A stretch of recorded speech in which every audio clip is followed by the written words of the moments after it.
का मेहरी के गुलाब अच्छा सारा फूटा निझर जाई जब हमरा से पड़ी काम।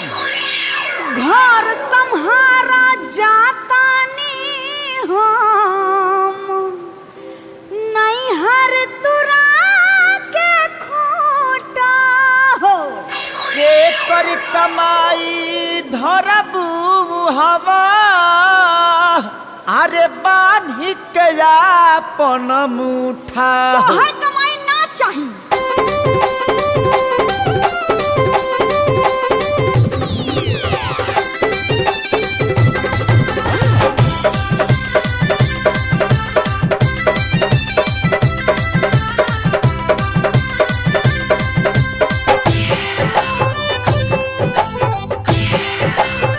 अब की नाले आइबा जे सामान कुल सिंगार के त का कर लेबू बोला।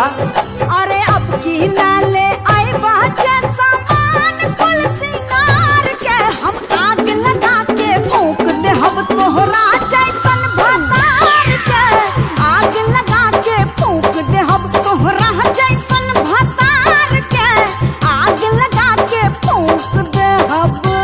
तनी कंट्रोल रखा।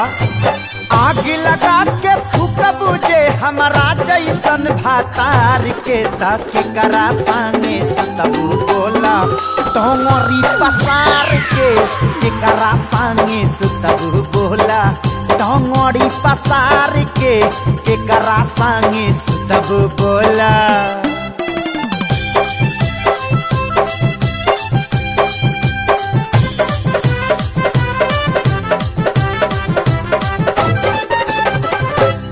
आईना हमरे बाप के का कहियो हमरे बाप के अरे सब कुछ तहरा बाप के तम अबू का तू चाप के एकदम मोदे हाँ।